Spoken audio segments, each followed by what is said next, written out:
نمیشد. چیکار کرد؟ سیستم اجازه نمیداد. گفت صبح برام خان قبل از ساعت 6 کارگرا بردم اونجا، فوری زمین کندن، فوری درسته پایپ آوردن، بس کردن، روشم بستن که ساعت 7 میشه دیگه چیزی نباشه. اینقدر فداکاری می‌کرد رو همه چی. و یه نکته خواستم بگم اینجا به این حقیقت که ایشون من با هم درد می‌کردیم، میگه خیلی فشار دارم، این اون کنیسا بود. آقا این نجار خب بذار برن چرا کانترکتور بگیرن، چرا خود من فشار می‌دی؟ خب نه دلم نمیاد. گفتم چی 10% اینجا کانترکتور میگیرن، شما چرا اینقدر خودتون فشار میارید اینقدر کار دارین؟ خب دلم نمیاد برن 10% اینجا کانترکتور. تا این حد این حقیقتی بود که من خواستم اینجا بود مطرح کنم.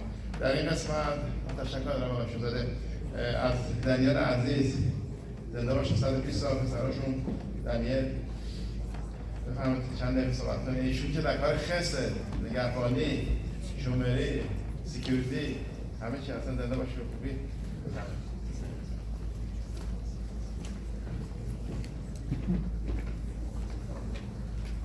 با عرض معذرت ما در زبان انگلیسی صحبت می‌کنیم. I wanted to speak tonight about two of my father's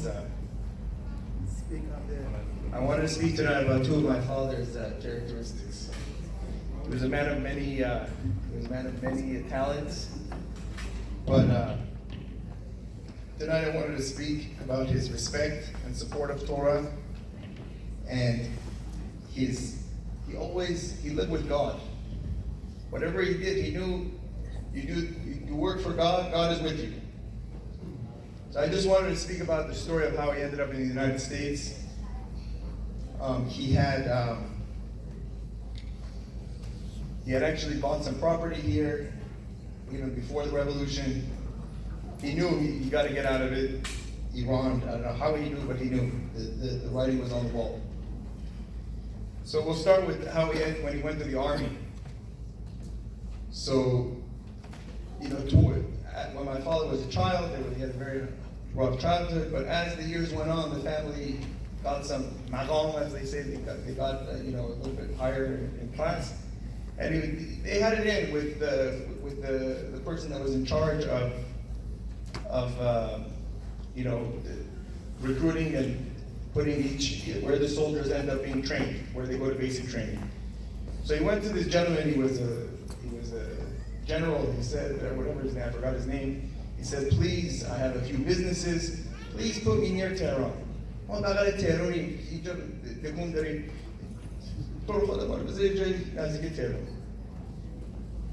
So they come, and Mr. Molayim is here. He could attest. He said, me and my friend, please. He says, okay. They call the nearer cities, they call Tehran, any base near Tehran, their names are not called.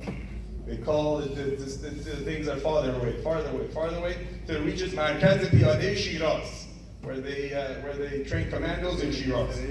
And him and Mr. Molayim together ended up there. So they get there, and a few days after, he gets called into the base commander. The base commander says, yes, you're Jewish? He says, yes. He says, Jewish people are honest. I need you to run the kitchen here. Every day here, we slaughter 2 or 3 cows, but when they serve the food, it's all vegetables. There's no meat. All these people are siphoning off the meat, and so he says, okay. The commander says, you can't say no. So as Mr. Molayim knows, one night they're sleeping, and Mr. Molayim was on the bottom, my father was on the top. He's kicking his bed. Hamid, I'm sleeping. He says, look around, look who's coming. A bunch of people had come to kill him because he got in the way of their enterprise. Their mafia, they were selling the meat and making money. So he went into the army base. He says, I resign. I can't. They're going to come kill me. He says, you know what? We'll make you an officer. So, these people have to salute every time you come in. They won't mess with you anymore. So that's what it was. You gave him 2 security guards? I gave him 2 security guards too. Probably David knows the story better than me. Anyway, so what's the point of that? So I think because he was a sergeant in the army, he was able to, what I believe, he was able to have weapons afterwards as well. So he drove a Volvo, and Savak also drove Volvos. When the Enqilab happened, when the revolution happened, a bunch of revolutionaries come into his office. He says, hello, you're ready. He says, they say, come with us. He says, okay, one moment, let me go get my stuff. He comes out with his machine gun, and there were a bunch of unarmed revolutionaries. He says, either you leave right now, or I'm going to kill all of you. And in that way, he's able to save himself, because they come, they take you to prison, they give you torture. So he goes to my mother, and you know my mother is a very gentle person. He says, we've been vacation. We've been vacation. He didn't tell her nothing, they're after me, they want to kill me, these revolutionaries. They go to Paris. Where vacation, Iran, Paris is close, what's better than Paris? So they're in Paris, he says, no, we got to go to America too. It's going to be a long vacation. So he goes to the embassy, in United States Embassy in Paris, and he applies for political asylum or whatever it was to get into the United States. So my mother and Rabbi David, they say, fine, young lady, young kid, 1 year old, it's fine. Then they say a 28, 27-year-old Persian young man, with the revolution going on in Iran, they're not going to give him a visa so quickly. So my father was a little bit upset when he was getting his passport back. He pulled the passport back, and it ripped. So now the passport's invalidated. So where does he go? He goes to Sefarat Iran. He goes to the consulate of Iran in Paris, and he says, I need this recertified. There's a nice gentleman there. He says, come here, let me show you. In the margin, at the edge of it, where it ripped, it's written in pencil, U.S. Embassy, whatever the date was, 1979, visa rejected, and in pencil. They didn't have computers back in the day. How did these embassies and consulates communicate with each other? That's what they would do. They would write in the margin of the passport. So what did Hashem do? Again, Hashem's hand. Hashem helped him. He had a weapon. He could save himself. Hashem helped him. The passport tore, and he lived with that. He knew. So he was able to take a train to Belgium or wherever, and he went to another embassy in Baruch Hashem. They gave him a passport, a visa, and the rest is history. He really lived with God. He always used to say, we'll do X, Y, and Z. If tomorrow, if God keeps me alive, I'm going to do X, Y, and Z. Always used to say, every time there was a problem, it'll work out. And he always used to say, when it was really bad, he would say, I wanted to try I mean, he always had emunah. And he always had respect for Rabbanim. One time he got into an argument with the rabbi. He's pulling out of the parking lot. He gets in a small, he gets a dent in his car. He says, I know because I didn't respect that rabbi, God is talking to me. He lived with God. And another time, this is just to show you his personality. My father was doing something, the deal that he was talking about, Erev Shabbat deal. So another big rabbi calls him and says, I command you to give this to the other synagogue. He said to him, with all due respect, Rabbi, to me, God forgive me for saying this, but just to show how strong he was. And he said to him, with all due respect, your rabbi, I respect you, but to me, you're a dancer on TV. I'm going to do what's right, that I see what's right with what Chacham Netani says. I'm my own rabbis. And that's what I wanted to speak about. We should always live with Hashem, learn from my father, and always learn to respect Torah and respect rabbis.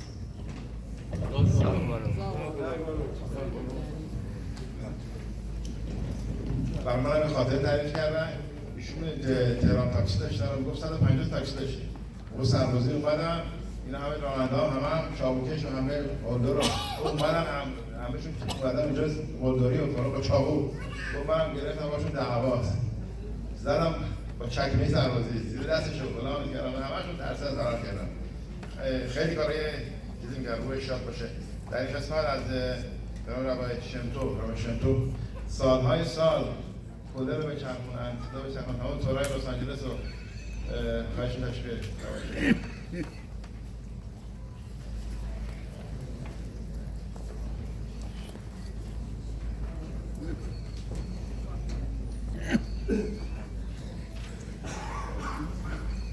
واقعا من یک احساس بدهکاری میکنم به آقای حکمت‌جان خاطر ایون دو اول سپیکر برای چندانی حرف میزنم.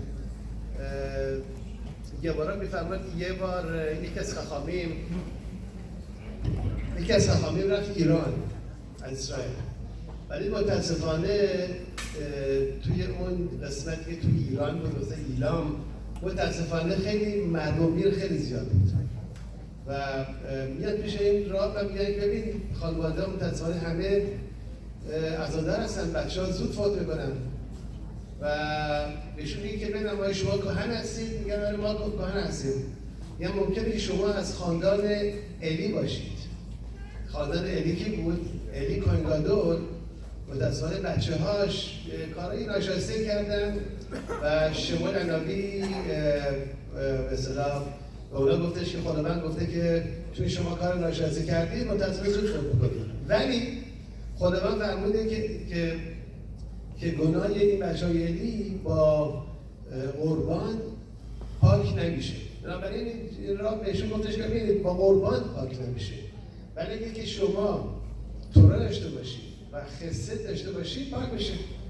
بنابراین چیکار کنید؟ بنابراین بیاد حتما محل تورا باز کنید، تورا رو ساپورت کنید، خست بکنید، احسان بکنید و مطمئنا این مرگ و میر تموم میشه و واقعا هم چیزی میشه و بارک هشم وقتی که تورا رو زیاد میکنن، تورا رو ساپورت میکنن و خست زیاد میکنن، این موضوع به اصطلاح حل میشه در ایران. در خود گمارا دو تا از خخامین خیلی خیلی بزرگی گمارا به نام ابیه و رابا، این اشخاصی هستن که در هر سه بند گمارا اسمشون اومده. میگن که یک از اینا هر دوشون از خاندان الی بودن، الی کوهنگادور، و قرار بود که اینا 18 ساله فوت کنن، ولی چون که تورا میخوندن و خست میکردن، اون کسی که فقط تورا میخوند 40 سال زندگی کرد، اونی که هم تورا میخوند هم تورا رو ساپورت میکرد و هم خست میکرد 60 سال، یعنی از 18 شد 60. اینو آدم همیشه دنبال برنامه ازش که زندگیشو بهتر کنه، ولی از گمارا میبینیم که برخای اصلی توراست، عبوداست همچه گفتن و خست کردن تبلا خوندن و توراست و اینا رو واقعا از خستش وقت صحبت میکنیم. آقای حکمت‌جان از وقتی که ما با ایشون آشنا شدیم، ایشون منیج می‌کردن یکی از ساختمان‌های کلد رو با دل و جون و زحمتی که واقعا برای کلد کشیدن اصلا جور تعریف کنیم. نه فقط برای کلد، برای خود شخص بنده وقتی که می‌خواستم خونه بخرم با زور گفتش که ببین رب شمتوف اگه نخری من می‌خرم. اوکی، یعنی شک بودم اون موقع، خیلی شک بودم، اینا توی کلد بودم، اینکام خیلی کم بود، ولی اینقدر که منو تشویق کرد و من راهنمایی کرد و منو پوش کرد و به جز اون هر وقت سوال داشتیم، هر وقت که برای کلد حتی وقتی مریض بودن دوره ساختمانی بود سوال داشتیم اومدم و با دل جون همه کارشون با دل جون بود، با عشق بود، با عشق میکردن که واقعا بیان کمک بکنن. اما این اکراساتو همیشه اصلا کلد به آقای حکمت‌جان داریم و بارک هشم بچه‌هایی دارن که بچه‌های این کارا رو ادامه میدن. همین امشب من به دلیل گفتم که ببین فردا I need you برای ساختمان جدید کلد we need something که باید انجام بشه، در این گفتش که فردا من زنگ بزن. یعنی بارک هشم بچه‌ها دارن کار رو ادامه میدن، ان شاءالله که هشم به بچه‌ها سلامتی، خوبی، خوشی، موفقیت بده، راهی بدن ادامه بدن و همیشه کار شادی خوشی باشه. آمین.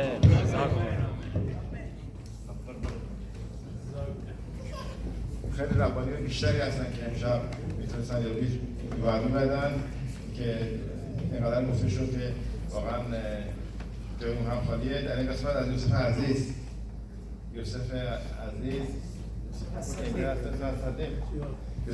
زحمتکش، خیلی زحمتکش و صدیق و آروم. זה לא שצד השיסוני של העם והשעה.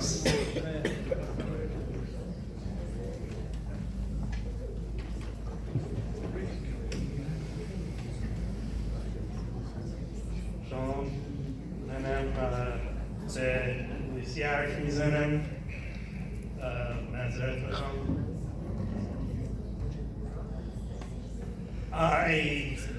Excuse me, I've been a little bit sick lately. What's your name?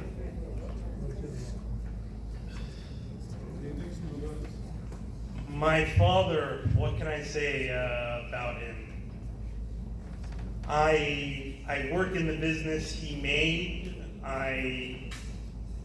We are all highly indebted to him.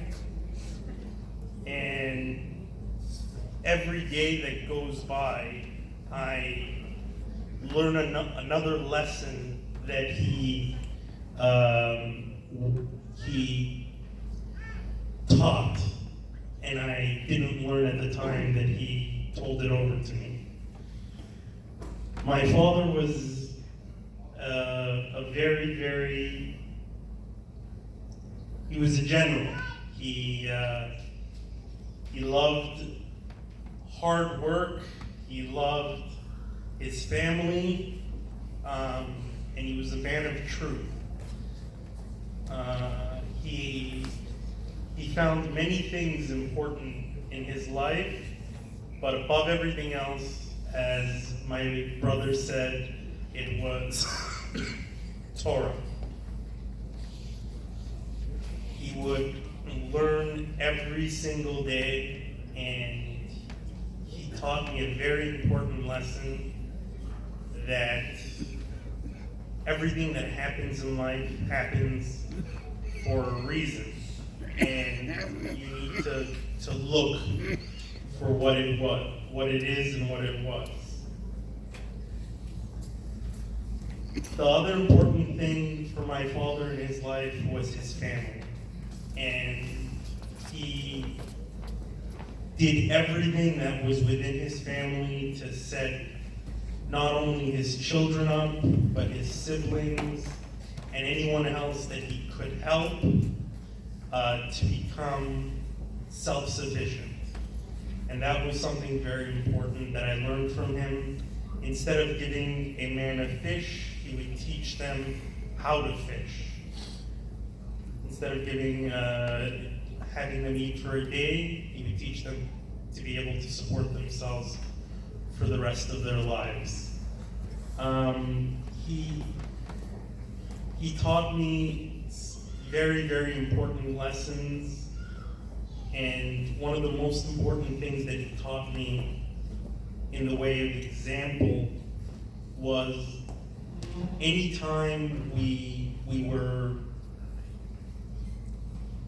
anything was hard, we were going through something tough, as Daniel said, he'd say,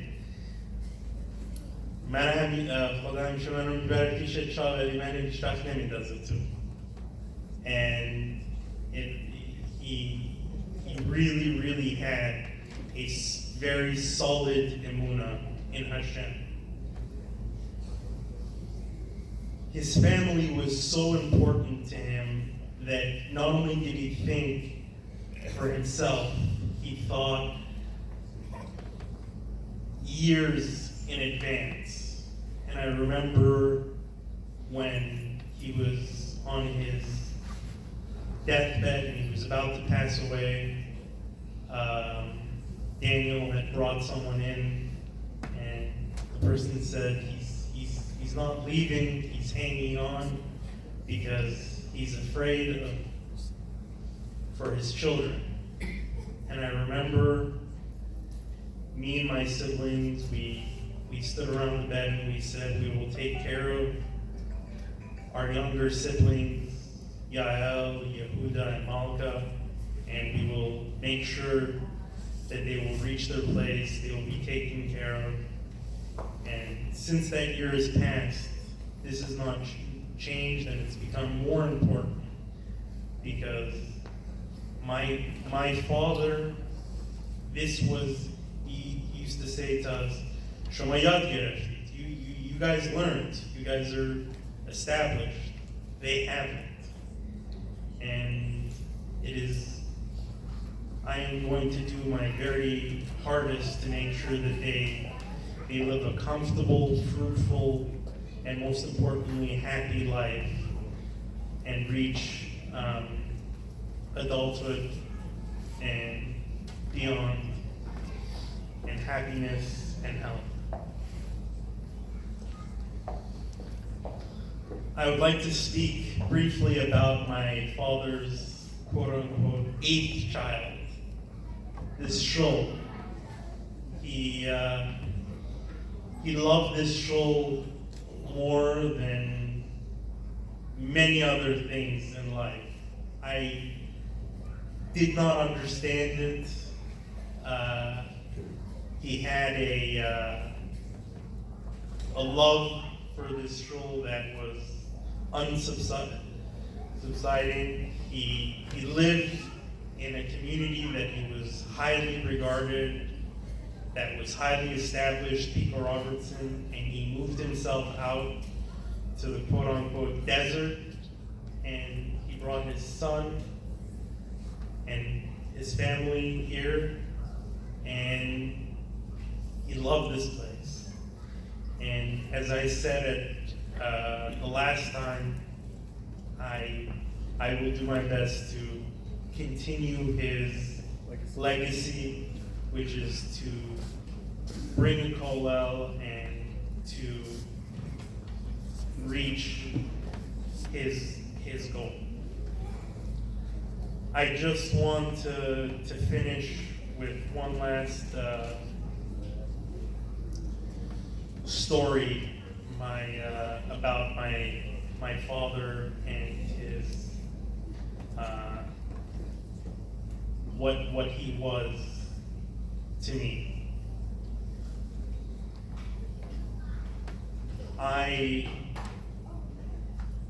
Not many people know, but my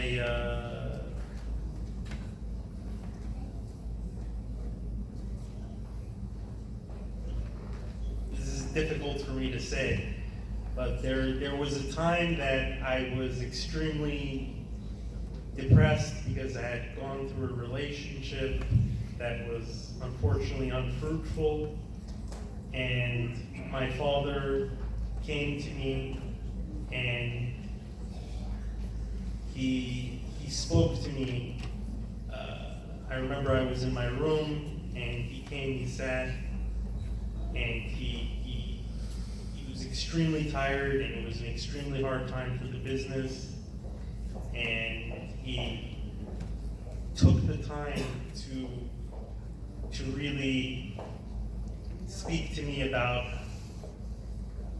the importance of being able to absorb and to move on. My father did not have an easy life by any stretch of the imagination, but he only wanted what was best for his children, and he was willing to take the pain in our place in order for us to have a little bit of an easier life. Thank you.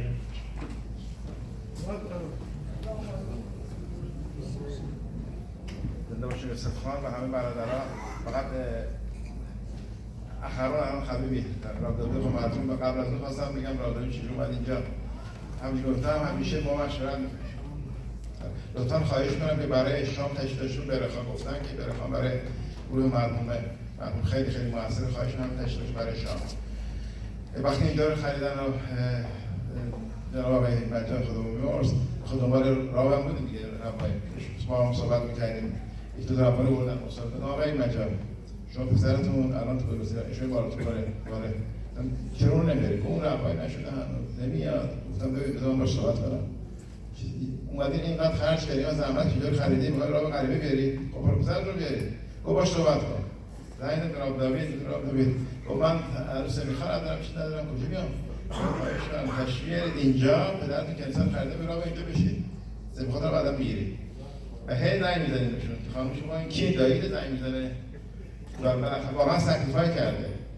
این منطقه مذهبی نیستش و نمیان راههای مذهبی توی منطقه نمیان. ایشون فداکاری کرده، خودش به خانمش زده باشه، خانم صدیقه واقعی بلند شدن اومدن اینجا. همیشه من عصبی میشه آقا شما ما رو بردید اینجا. تو بالتیمور راحت بودیم، کنیسا این همه چی باید شدم اینجا با مشکلات کنیسا اینا خیلی واقعا 15 سال اینجا خیلی فداکاری کردن. میگم بعد اینها رو هرچی بعد 17 سال میگم مثل ربانی که میان مذهبی هستن همه وقتی میان تو این ناحیه نمیان. حقیقت اونم که ازدواج میکنن از ناحیه میرن. ایشون مونده اینجا فداکاری و چی میگن مثل زنده باشه 120 سال بکنه ان شاء الله دوازده شباتی بهشون بده تشویق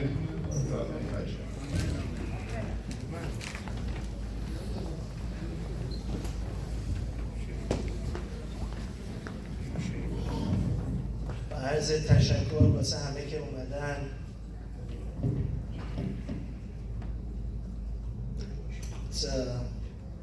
روز خیلی سختیه، یه سال شد که پدر خدا بیامرز شد، ولی باروخ هشم چیزی که واسه آدم میمونه اسم خوبه. اگه هم نگاه کنیم جلوی در کنیسا، ساختمون کنیسا رو به شادی روی پدرم تقدیم کردیم، مایکل اچ برام Torah Center. He always was a large roller, and the sign is also very appropriately, his character was larger than life. من یه کمی فارسی صحبت میکنم ولی چون داریم ریکورد میکنیم میخوام بچه هم بفهمن. میدونیم اسم پدرم شلومو بود و تورا میونش باشه مامان پریم مادرم داشته رفته بودیم برثه برادرم یوسف که 2-3 ماه پیش. میدونین عریضه میگه که اسم آدم اتفاقی نیست، کیفیتشه. اگه یه کسی اسمش یعقوبه، یه کسی اسمش داویده، اسم پدرم بود شلومو خایم. و واقعا people think he may have been passed away, but to me he's live every day. One day in my life doesn't go by that I don't remember his direction, his advice, his wisdom. واقعا خدا بیامرزه ویولت ستاره کازن بابام یه دفعه دعوا سکرتری بابام بود موقعی که تو ونتورا بولوار بودیم 20 سال پیش 25 سال پیش. یه دفعه دعوا میکرد، میگفت آیه حکمت جان من نمیفهمم اینجا داریم ما ریل استیت میکنیم یا ربایا باید زنگ بزنن صبح من بیشتر با تلفن ربایا رو میگیرم تا ریل استیت، اینجا چیه؟ بابام گفت نه این میسوا داره، این هر کسی زنگ زد هر کنیسایی هر مدرسه بعد اینا رو چیکار کنیم؟ So you know, not one day in my life goes by, you know, he was really a Shlomo. It's internationally known, the wisdom of Solomon. My cousin Shariar is sitting here and we always reminisce that میدونین از تمام ثروت دنیا، تمام عزت دنیا عقل درست حسابی که آدم عقلش رو استفاده کنه. بابام همیشه به من میگفت این عقلی که خدا به آدم داده باید آدم استفاده کنه. And he really on a constant basis, I wouldn't be exaggerating, not one day has gone by in my life in this last year that I don't remember my father. His advice, his musar. He was really a leader in so many different areas. He was so wise, so advanced in how to live a proper life, a fruitful life, a serious life. He was the most biggest antithesis of laziness. He was such a hard worker. Shlomo Melech writes, Adam le'amal yulad. A person was created to work hard. And he never was into vacations. He wasn't into luxury. He loved the challenge. Me and Daniel always say, and Yosef, he stress to him was like a vitamin, was like an energy. And that's why we're sitting here honestly. You know, I said this last night, it was Tisha B'Av. There were so many people that were wealthier than my dad. My father wasn't even part of this synagogue. This used to be Nessa. He was the president of Rabbi Zayari's shul. But he had an unbelievable, unfathomable sense of responsibility. He was really Shlomo, he was really a king. The way he acted, the way he was a leader, it wasn't just something that, the name Shlomo Haim, he was a living Solomon. And you know, just like Solomon everybody used to come to him for advice, my father was not a stingy person. You know, when you become a rabbi for 17 years, you see a lot of different people in the world. There's some people out there, they're so wealthy, they have so much wisdom, but they're stingy. They don't want to share it. But my father, Zichrono Livracha, Harini Kabaret Mishkavo, he very much like Yosef said, anybody that came for him for advice, he loved people to be more successful. I never once saw him be jealous. He loved other people to get on their 2 feet. They should also own a home. They should also own investment property. This is what was said very much. That he was really about chesed. I just wanted to say something here about my brother-in-law, Rabbi Eli. The Gemara says that my father really, 2 words come to mind when I think about my father. He was a lion and he was a rock. The day my father passed away was the worst day in the history. For those 3 days that he passed away, until Shabbat, there was like a black hole in my heart. I was like, I had been transformed to another world, like a dark black hole. But when Shabbat came along, Shabbat was amazing energy that I got. And something very important about my father, he loved Talmidei Chachamim. He loved. And shame on you, you were going to get a missile thrown at you, like somebody in the Kenisa says. If you were to disrespect Torah, if you were to make fun of Torah, letzanut, jokery, and mockery, if you were going to make fun of Talmidei Chachamim, he was a lion, he was going to come, he was a rock. In his presence, nobody had the audacity or the permission to be critical of God, to be critical of the Torah, because he knew with every fiber of his being that it's the truth.